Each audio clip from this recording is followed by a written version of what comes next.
What in heaven's name have you done? I answer the call.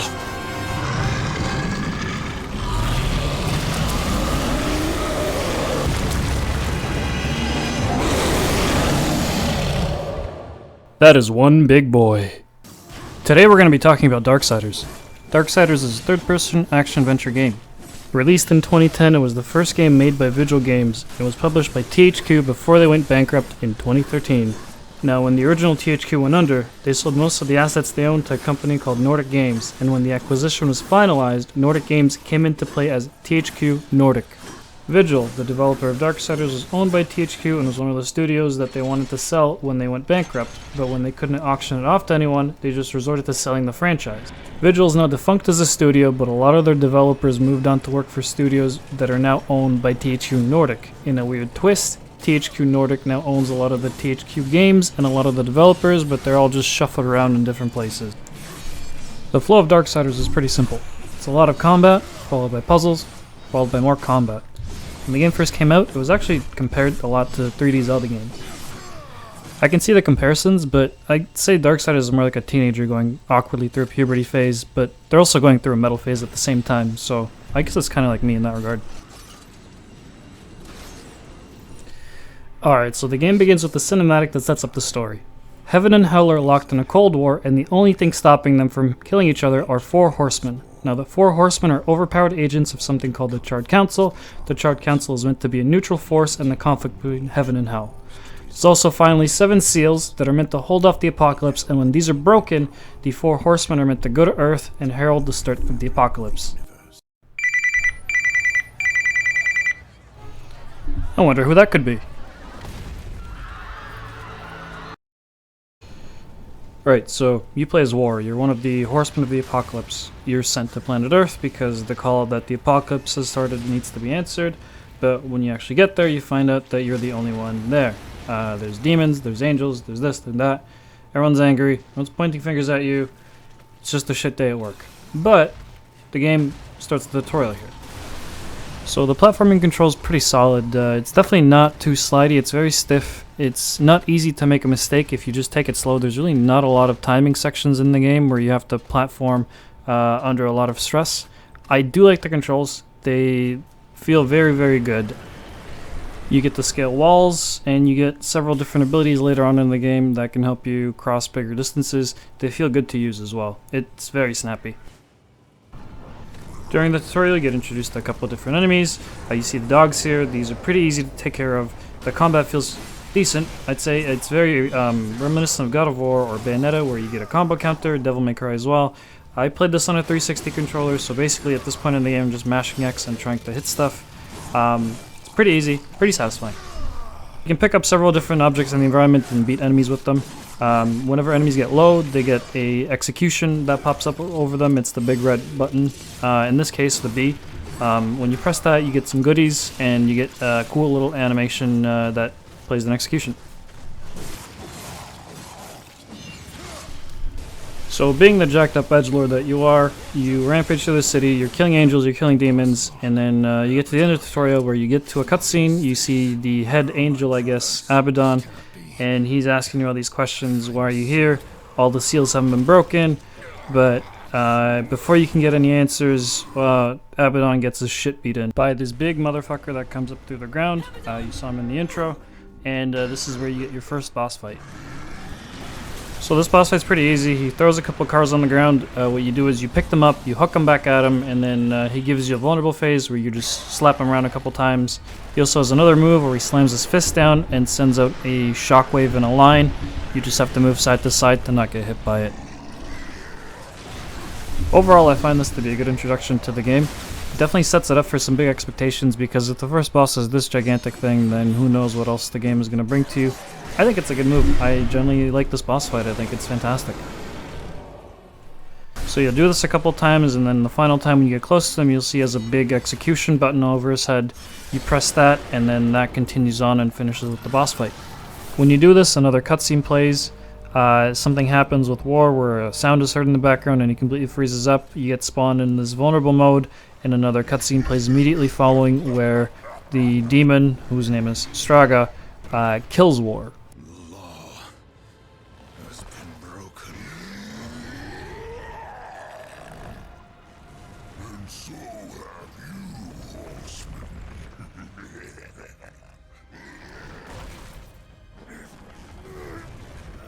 Or dies but doesn't actually die, he's instead brought before his boss. So there's these guys, the talking heads. These guys are the Charred Council. They're the neutral party that's meant to keep the peace between heaven and hell. They're the ones that are meant to break the 7 seals, and when the apocalypse was meant to come, they're the ones meant to release it. But, as you can see, they're angry because they don't know what exactly is going on, and no call was given. War convinces the council that he should go back to Earth to figure out exactly what happened, and reluctantly they agree to send him. However, he's not going to have any powers going back because of reasons. Only the balance, as the horsemen always have. Send me back. I will punish the ones. When they send him back, they also decide to send him back with the Watcher, who is played by Mark Hamill, to keep an eye out on him, and he also he's the one that keeps the short leash and makes sure that war is on task.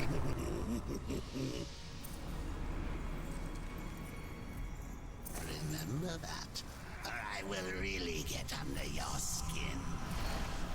The starting off point is meant to be a demonic merchant named Vulgrim, and your first task is to find him.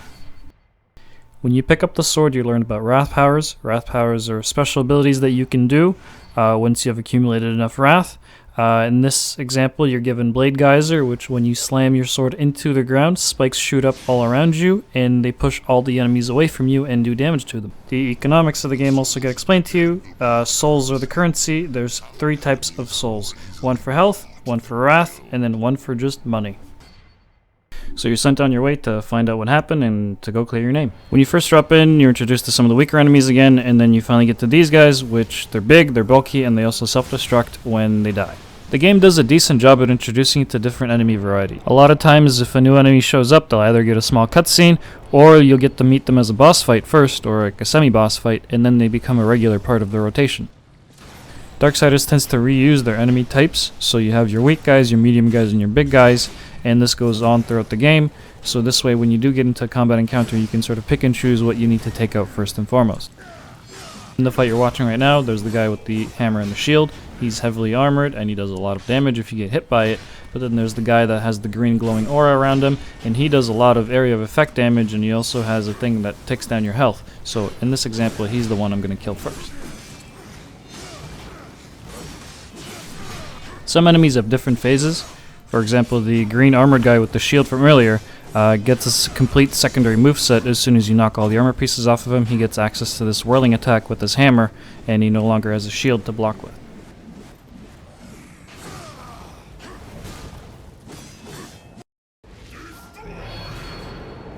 The regular combat encounters that you get in between rooms, I'd say are the most challenging part of the game. The bosses don't really pose that much of a challenge, and most of the times that I died playing this game was just due to the regular enemies. Sometimes it's a really difficult combat encounter, you get a lot of enemies hitting at you at the same time, and it's difficult to move and dodge at the same time, and also keep a track of exactly what's going on.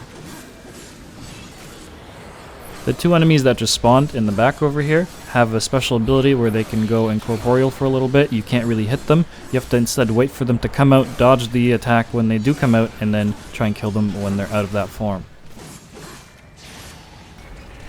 The more you fight, the more you fill up a meter that allows you to transform into your devil form.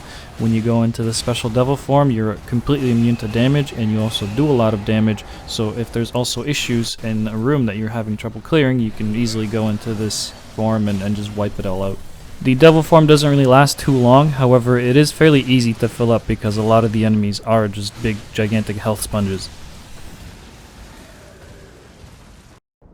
So when War gets sent to Earth, you eventually find out that it's been about a century since the events of the tutorial. You fight your way through and you eventually do find the demon merchant Vulgrim, and he explains the situation to you, but not before asking you to collect 500 souls for him. You can do this by killing random enemies and looting random chests. When you come back, he basically tells you that he's going to be the shopkeeper and that you should find another demon called Samael in order to proceed. He also gives you an item which allows you to go past the gate that is blocking you and go on your way. So off you go hacking and slashing until you find the next cutscene. So when you make your way to Samael's prison, you frame up.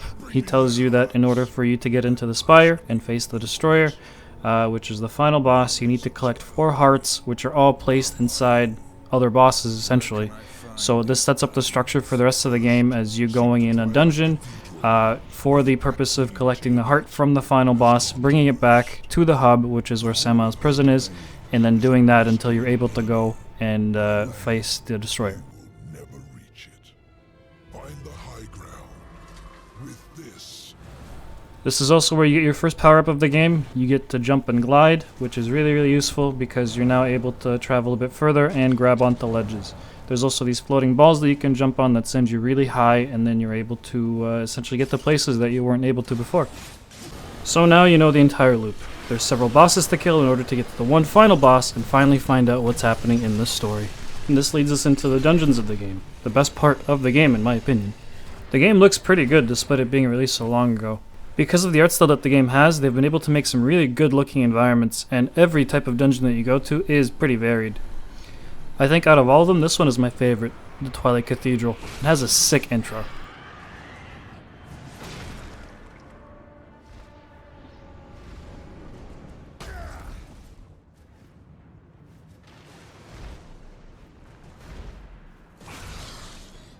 Some notable examples outside of the Gothic Cathedral are the large desert where you get a horse to run around on, and then the urban area that's been covered by huge spiders. The dungeons themselves are also balanced pretty well in terms of their structure. The Twilight Cathedral has 3 levels that you go in between. The desert is very flat, of course, and the spider canopy also has a lot of swinging points and a lot of jumping off points. So in every dungeon that you do, you'll get a themed power-up from the dungeon. For example, in the Cathedral level, you'll get a ninja star you can throw around, and a lot of the puzzles will be based around throwing ninja stars.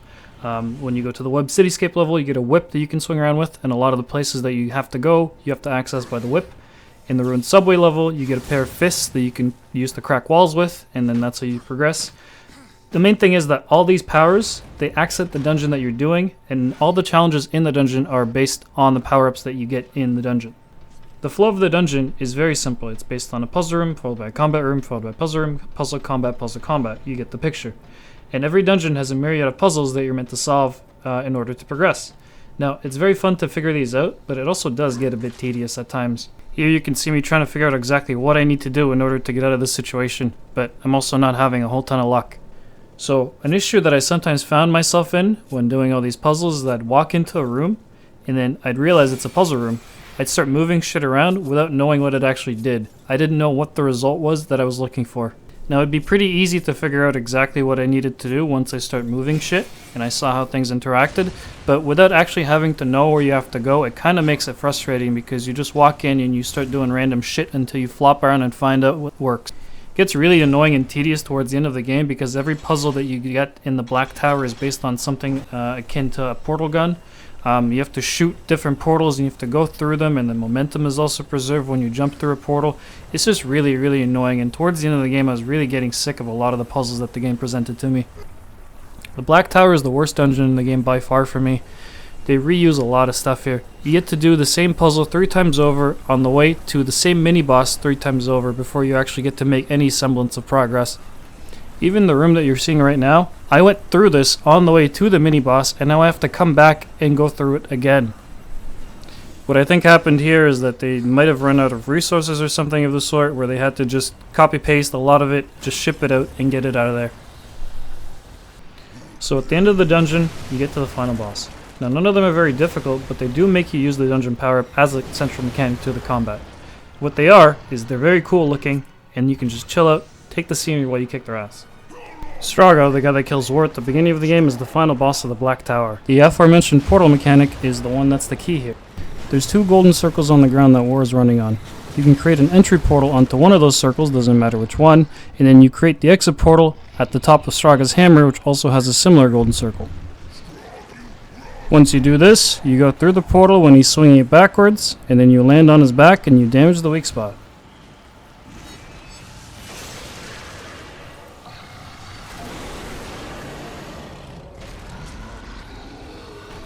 You drop down from his back, you hit him around in the face a couple times, then he backs off, he roars, and he spawns a couple of ads. You can clear the ads, but then it's just the same fight over and over. What I'm really trying to nail down is that the fights really aren't that difficult, they just really focus on the power-up that you get from the dungeon that you're in. And the key to winning these fights is to properly utilizing the power-up. Alright, so once you defeat a boss, and once you explore an area, you'll find across Vulgrim locations. Vulgrim is the guy that you met at the start of the game, the demon merchant. He's the one that sets up shop, and he's going to be the one that's going to be selling you most of your power-ups and most of your moves. With the blue souls that you collect along your travels, you'll be able to purchase a couple of things. You'll be able to purchase upgrades to your existing moveset. You'll be able to add new moves to your moveset. You'll be able to purchase new secondary weapons, and then you'll be able to purchase new wrath powers. Buying new moves means that you can chain together better combos, you can be more flexible in combat, it means that you have more options in general. You can also buy slottable upgrades for your weapons here, that give each weapon its own perk. But the wrath power-ups are where it's at. Some are very powerful, some are not. Now I got screwed on my playthrough and I didn't purchase one of these abilities until the very end of the game. Affliction is one of the best powers in the game that's easily able to take out the hardest hitting enemies, no problem. It just costs a lot of wrath. Other abilities include Immolation Aura, which coats your armor in fire and then you do extra fire damage. Before moving on to explain the story, I really want to say how terrible the range controls are in this game. When you aim down the sights and you zoom in, there's another secondary box that forms on your screen, but it's invisible. Within this box, your reticle is very insensitive and makes it really difficult to aim. Considering there's entire sections of the game where the game pretty much forces you to go into this range mode, it makes it really difficult and really frustrating to play. You really can't aim or react to stuff as fast as you would like to, even though you see it coming. I'm now going to go ahead and explain the story. If you don't want any spoilers, now's the time to stop listening. So, where we last left off, Samael explained to War that he needs to gather some hearts. He tells War to go find Tiamat, gives him a slap on the ass, and sends him on his way. On the way to Tiamat, War is able to successfully hide from a group of angels. You learn that the angels are led by Uriel, who has now taken over since Abaddon died at the start of the game. They're very much not pleased, and they're trying to find War to bring him to justice for his crimes. But he doesn't give a fuck, he just hijacks a griffin. Riding the griffin, he's able to make it to Tiamat's roost and lose the angels. On a side note, the angels look pretty cool. They've got some weird techno shit going on where they're not really fully angelic, but they're actually kind of like super sci-fi-ish. It's really fucking decent.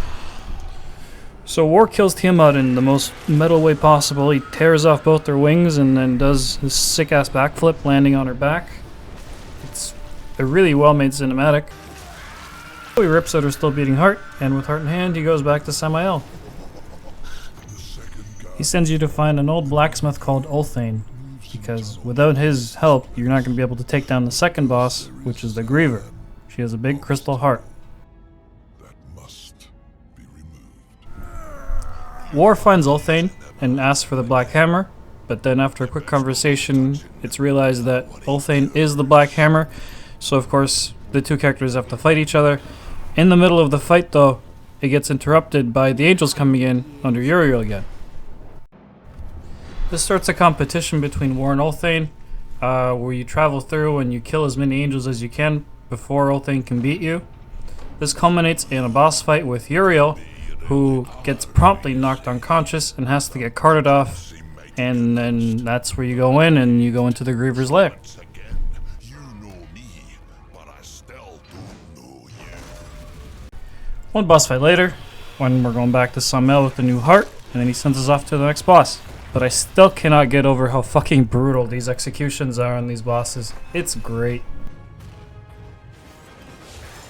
That thing's gonna need a feeding tube after that. The next boss that War sent to kill is called the Stygian. It's a gigantic desert worm. Now, a whole part of the city has been turned into a gigantic desert, and demon clans have set up shop. They've set up gladiatorial arenas where they compete. So, in one of these arenas, War runs into his old horse, Ruin, and thankfully they get a reunion, which comes just in time as they both team up to kill the Stygian. Stygian goes down fast enough, and then you're off to Samael for your next assignment, for your next boss. Silitha the Spider Boss is where you learn a bit about Samael's intentions. Turns out all the chosen hearts that you've been gathering from all the bosses, they're bits of his power that he's getting back. To slay the final Tower Guardian, to take my heart. Yeah, it turns out War doesn't really care. He's just here for the heart, so you slam the spider and then you get on your merry way. Alright, so the next place that you go to is the Black Tower, finally. So a lot of important story stuff happens in here. You run into an angel here, Azrael, the Angel of Death, and he's chained up. It's kind of strange that an angel would be in a demon tower, so you get to free him, and then he'll basically explain everything to you. First things first though, revenge.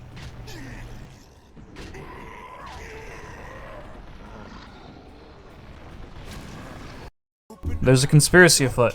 According to Azrael, the world is sick and it's dying. Hell won't do anything about it. Charred Council won't do anything about it. So it's up to Heaven to take up the mantle. Heaven meaning Azrael, the Angel of Death you just saved, and Abaddon, the guy that died at the beginning of the game. They've taken it upon themselves to make a plan where they break 6 out of the 7 seals, leave one intact, but then have everyone in Hell send out their best champions, the Chosen that we all just slaughtered. When all the strongest demons are gathered in one place, the plan is to have Heaven to launch a surprise attack and decapitate the head off the snake, thus preventing the Armageddon War from ever happening. After all the important demons are dead, the plan is to reforge the seal with the help of the 3rd member of the conspiracy, Ulthane. He's the key in all this because he's made a magic sword that's able to break all the current seals. The plan just happened to go tits up when Abaddon got killed at the start of the game. Azrael's pretty beat up over it, but offers to take you to the Tree of Knowledge to help you kill the Destroyer. One vision quest later and you find yourself at the Tree of Knowledge, and this is where you get to learn the complete truth of everything that's been happening, and what has happened. Everyone from both Heaven, Hell, and the Charred Council was in on this fucking plan. When Abaddon died, he didn't actually die, he got taken to Hell. It's there that he got blackmailed into serving Hell and becoming the current Destroyer, which is a title held by one of the strongest demons in Hell. So Abaddon is the final boss, he's the Destroyer, and we're at the Tree of Knowledge in order to learn how to beat him. The talking heads on the Charred Council also knew about this, and they knew that he was overstepping, but they knew they couldn't do anything about it. They couldn't summon the 4 horsemen because they never agreed to it, because the only way to summon the 4 horsemen is to start the apocalypse by breaking the 7 seals. So what they did is instead they framed War, they sent him to Earth alone, which is the start of the game, got him to cause a ruckus, got him to stir shit up, but then essentially framed him to search for his own innocence by killing everyone, killing everything, and essentially trying to reset the balance through the violence that he's created. War's been sent on this journey as a pawn. The Charred Council knew what they were doing right from the start. On top of that, the tree shows that War will die when he obtains the 7th seal by killing Abaddon. The Charred Council will betray him, the Watcher will be the one to kill him. Now when War goes back to Azrael and the Watcher, he doesn't tell them that he knows the whole story, he doesn't tell them that he knows that the Charred Council is going to betray him. Instead, what he does tell them is that the Tree of Knowledge gave him a hilt of the Armageddon blade. That's the blade that Ulthane made in order to be able to break the seals. So the newest task on War's list is to go around, visit all the old areas that he's gone through before, and collect pieces of the sword in order to reforge it. So while getting one of the pieces of the sword, War is jumped by Uriel. She still wants to get revenge for Abaddon, thinking that he's dead, and she challenges War to a duel to the death, a next sacramentum, which is apparently some kind of oath. So her ass gets promptly clapped, and War lets her get away, but before he does, he tells her that Abaddon is the Destroyer, knowing that what the tree showed him is that the Hellguard, the Heaven forces on Earth, would launch an attack on the Spire and on the Destroyer, who is Abaddon. War leaves the next sacramentum open and tells her that he decides when she dies. War gathers up all the remaining pieces of the sword and Ulthane puts it back together, and now it's time for the final showdown with the Destroyer. Uriel and her angels make an attack on the Destroyer, just like the tree said, but it turns out that they're no match for him. War shows up a bit late to the party, and the Destroyer tries to sway War to his side, but War's not having any of it, so they proceed to fight.